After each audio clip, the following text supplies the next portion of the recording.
Bonjour, je suis très heureux d'être avec vous aujourd'hui et je vous remercie de prendre un peu de temps pour regarder cette vidéo. Nous allons parler de leadership et de performance, d'autorité et de bienveillance. Et pour rentrer dans cette notion du leadership et de la performance, je vais tout d'abord vous évoquer ce que, dans la théorie de l'évolution, on appelle le phénomène de la reine rouge. Peut-être vous rappelez-vous que dans le livre de Lewis Carroll, à un moment donné, Alice se plaint auprès de la reine rouge car elle est en train de courir. Et plus elle court vite, plus le paysage se déplace à la même vitesse à ses côtés. Et la reine rouge de lui répondre, ma petite, dans ce pays, il faut courir très vite pour rester à la même place. Et cette phrase est une excellente métaphore des challenges que la mondialisation adresse aujourd'hui à l'entreprise. Comment courir de plus en plus vite? Comment se transformer? Comment innover? Comment évoluer? Comment s'adapter extrêmement rapidement pour peut-être simplement rester à la même place? Et comment faire pour que la ressource humaine de l'entreprise permette à cette entreprise de le faire? Face à cette question, l'entreprise s'interroge sur son offre managériale et cherche des solutions. Pour certaines, ce qui compte, c'est l'autorité, le leadership autoritaire du patron, celui qui commande, qui donne les orientations, qui lance ses ordres et que les hommes suivent. Un leadership fort et un repérage de quelques talents et on va s'en sortir. Pour d'autres entreprises, ce qui compte, c'est la bienveillance, l'attention apportée au bien-être du collaborateur, pensée comme un facteur multiplicateur de l'efficacité de son action. Cela semble certes séduisant, mais des avis contraires s'affirment avec autant de conviction. Récemment, dans un comité monde, me rapportait un patron d'entreprise, j'ai assisté à une scène, celle d'un DRH dépité face à la réaction du patron mondial, qui, regardant une enquête qui venait d'être menée sur tous les sites mondiaux de ce groupe, sur le bien-être et la satisfaction des clients, faisait ce constat suivant. Regardez, les 3 sites qui ont les patrons les plus durs ont de très mauvais résultats, de manière normale, dans cette enquête sur la satisfaction des collaborateurs. Et en même temps, c'est eux qui ont les 3 meilleurs résultats économiques. C'est bien la preuve que seul un management très ferme et très dur peut produire la qualité des résultats. Alors, par rapport à ces différentes perceptions du sujet, que faut-il en penser? Eh bien, je vous propose que nous prenions un peu de recul et que nous étudions calmement chacune de ces notions, l'autorité, la bienveillance et le leadership. Prenons d'abord la notion d'autorité. C'est un sujet qui est abordé de manière souvent traditionnelle, encore aujourd'hui dans notre société. Si vous tapez sur Google les mots d'autorité et d'obéissance, 90% des réponses vont vous parler de dressage, et souvent de dressage canin. Dans la société, on parle régulièrement du manque d'autorité des instituteurs, du manque d'autorité des managers, et on conçoit le manager comme devant être quelqu'un de ferme et qui s'affirme sans cesse face à ses collaborateurs. Pourtant, si on prend à nouveau un peu de recul et que l'on regarde les univers qui font des performances remarquables, c'est une toute autre forme de relation qui s'y exprime. Dans le domaine artistique, connaissez-vous Paavo Jarvi? C'est un chef d'orchestre d'origine estonienne qui est assez surprenant. Il est en train de devenir célèbre car partout où il passe, les orchestres font des prestations remarquables. Et une de ses caractéristiques est de souvent poser la baguette. Pendant les concerts, le chef ne dirige plus, il ne commande plus. Et pourtant, les directeurs de ces phalanges orchestrales sont tous enthousiastes. Ils disent c'est incroyable, la qualité artistique de l'orchestre a changé. La cohésion entre les musiciens est différente. La qualité de prestation est sans commune mesure avec ce que ce même orchestre faisait auparavant. Paavo Jarvi, lorsqu'il pose la baguette, l'explique en disant « Je laisse les musiciens faire vibrer leurs instruments ». Dans le monde du sport, lorsque j'ai eu le plaisir d'accompagner des sportifs, des tennisman vers le premier plan mondial, j'ai été connu, notamment aux États-Unis, comme un entraîneur un peu curieux, qui passait beaucoup de temps posé contre le grillage, sans intervenir et sans dire un mot envers son joueur qui s'entraînait, qui souvent était absent pour les matchs à enjeu, à tel point qu'on m'avait affublé d'un surnom, The Ghost. En fait, j'avais posé ma baguette de coach.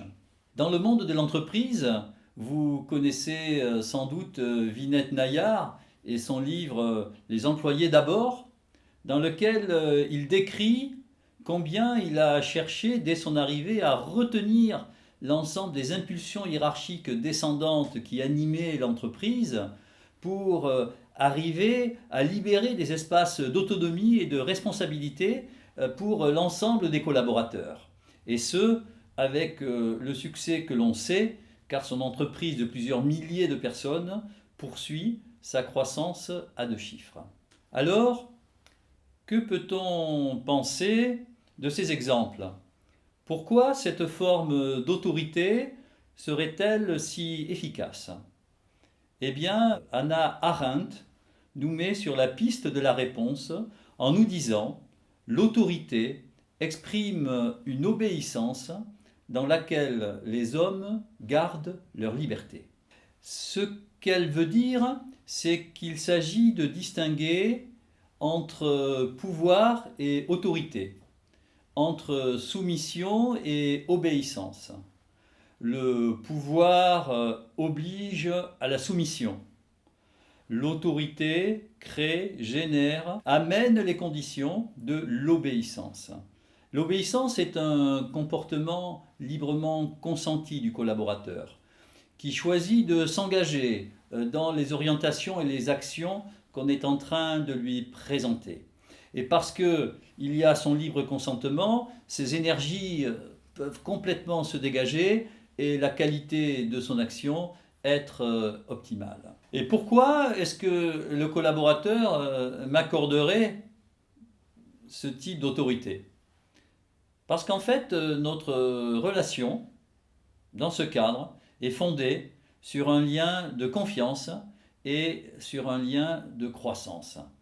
Et parce que la véritable autorité se fonde sur la qualité de la relation, ceci va nous permettre de parler de notre deuxième notion, la bienveillance. À nouveau, lorsqu'on parle de bienveillance, on peut en rencontrer différentes interprétations. J'ai échangé il n'y a pas longtemps avec une jeune collaboratrice de la génération Y, Cécile, qui me disait « Oh là là, bienveillance, bienveillance, un patron bienveillant, je m'en méfierais beaucoup. Bienveillant, bien surveillant et bien contrôlant, oui. » Et Cécile de me citer ces entreprises qui tout d'abord vous proposent de laver votre linge, et puis ensuite de garder vos enfants, et puis ensuite de s'occuper de vos futurs enfants, comme de font dans leurs projets Facebook et Apple, en proposant à leurs collaboratrices de conserver leurs ovocytes afin qu'elles puissent enfanter au meilleur moment pour leur carrière et pour l'entreprise. Lorsque l'on arrive à ces conceptions de la bienveillance, je pense qu'il est temps de reposer le sujet et de refonder la notion. Peut-être en venant à son étymologie, vigilare, qui a amené le mot de vigile, ou le mot de vigie, celui qui est en haut du mât et qui regarde la route et qui cherche à veiller sur l'ensemble des gens qui sont embarqués sur le bateau en évitant les récifs et en orientant le navire vers le port. Et c'est là la bonne conception de la bienveillance. Veiller sur les autres, être attentionné pour eux, être attentionné à ce dont ils ont besoin pour que nous puissions avancer ensemble. Et cette manière de concevoir la bienveillance nous permet d'identifier 3 leviers pour le manager d'aujourd'hui, qui sont 3 formes d'apprentissage. Le premier levier, être générateur de liens, être homme de relation, être capable d'écouter, d'entendre et de comprendre les motivations, les perceptions, les émotions, les ressentis, les représentations des collaborateurs, et de les accepter pour leur proposer cette qualité de relation qui va faire qu'ils se sentiront en confiance et donc en capacité d'exprimer toute leur potentialité à l'intérieur de l'entreprise. Le deuxième levier du manager, son deuxième apprentissage peut-être, c'est d'être donneur de sens.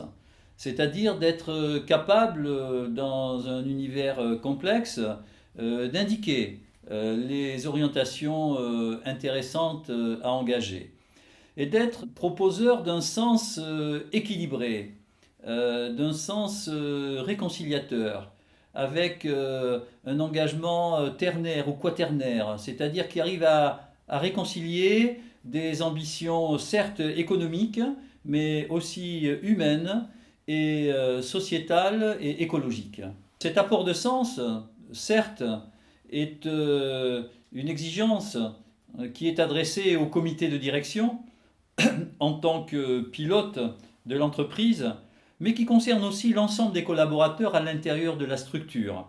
Le manager local doit aussi, ne serait-ce que pour l'année qui arrive, être capable de montrer comment il va l'engager d'une manière équilibrée et attractive avec ses collaborateurs. Enfin, troisième levier, être développeur de talent, être un manager socratique, qui est capable de révéler les talents qui habitent tous les collaborateurs. Si on pense à une personne comme Marion Bartoli, joueuse de tennis qui a gagné Wimbledon, et que on imagine que je suis un recruteur classique, je vais donc chercher une jeune femme mesurant 1,85 m, ayant des épaules larges, un bras rapide, courant le 100 mètres en 10 secondes 5 dixièmes. Et bien entendu, je vais passer à côté du profil de Marion Bartoli, qui pourtant a gagné donc le tournoi le plus prestigieux du monde. Et donc, en synthèse sur la bienveillance s'exprime à travers cet apport de relation, de sens et de croissance. Et si nous reprenons l'ensemble des réflexions que nous avons menées ensemble depuis le départ, nous pouvons arriver à une définition du leadership efficace. Et nous pouvons répondre à la question que Machiavel posait à ses lecteurs dans Le Prince, lorsqu'il les interpellait en disant « Le prince doit-il être aimé ou haï de ses sujets ?» Eh bien, nous pouvons dire que le prince, c'est-à-dire le manager, ne doit s'occuper ni de l'un ni de l'autre, mais de servir les objectifs de l'entreprise tout en étant attentionné aux besoins du collaborateur. On peut donc définir le leadership comme une autorité acceptée car bienveillante, en ce sens qu'attentionnée donc aux besoins des collaborateurs. Alors maintenant que nous voyons clairement quelle est la nature de ce leadership, il est intéressant de réaffirmer à nouveau l'efficacité de ce type d'approche. On peut s'interpeller par rapport à une forme incluant la bienveillance de l'efficacité de ce type d'animation. En fait, tous les exemples montrent qu'elle est remarquable. Par exemple, sur le plan individuel, et revenons dans le monde sportif, lorsque j'entraînais Cédric Pioline avec ce type de coaching, eh bien, la vitesse d'apprentissage, la vitesse d'évolution de ce joueur a étonné tous les observateurs. Il est passé du fond du classement à une place dans les 10 premiers mondiaux en très très peu d'années, exprimant au maximum l'ensemble des potentialités qu'il pouvait mettre en jeu dans cette activité. Mais au-delà de l'individu, ce type de management peut se mettre en place dans toute une entreprise.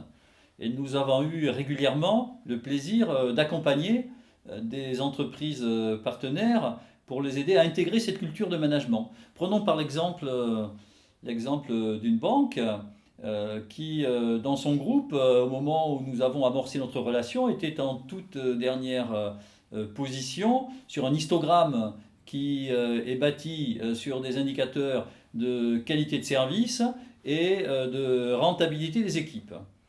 2 ans et demi après avoir commencé à faire évoluer sa culture de management, elle se retrouvait en tête de son peloton et même détachée de l'ensemble de ses banques partenaires. Cette même efficacité est constatée de manière tout à fait globale par des études de plus en plus récurrentes qui apparaissent sur le marché. Par exemple, l'étude Dodo Securities, qui a étudié les entreprises à partir de 21 critères, hein, en étudiant toutes les strates, depuis le comité de direction jusqu'au cadre, middle management, manager opérationnel, et qui en a conclu qu'un management de qualité permettait de faire surperformer les actions boursières de l'entreprise, comme vous le montre cette courbe. Non seulement les entreprises qui ont installé un management de qualité se distinguent nettement, mais en plus, leur performance se montre stable. Alors, aujourd'hui, dans votre entreprise, vous avez des collaborateurs de notre 21e siècle, bien formés, surformés, surinformés, ayant parcouru le monde, ouverts, responsables, souples et en attente d'un management qui correspond à leur profil.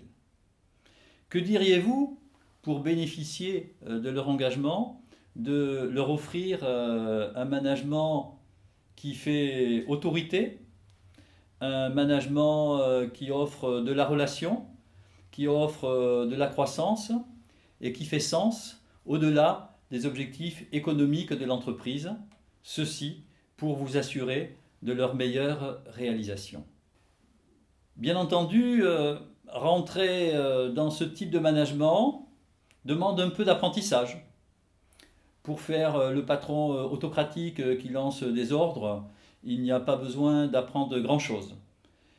Poser un management basé sur la relation, sur l'ouverture, sur l'autorité, demande à être abordé, mais ces apprentissages se font très rapidement avec les managers, car cela rejoint les motivations profondes et des individus et de leurs collaborateurs. Alors, que diriez-vous de tenter cette aventure? Et peut-être qu'à ce moment-là, vous pourriez distinguer Darwin qui, du haut du ciel, regarderait votre entreprise et qui dirait: ah, regardez, c'est intéressant. Voilà une entreprise qui est en train d'engager la bonne variation adaptative. la bonne évolution. Elle est en train de transformer sa culture managériale. Il faut la suivre, car elle va faire partie des espèces gagnantes du nouvel environnement. Merci.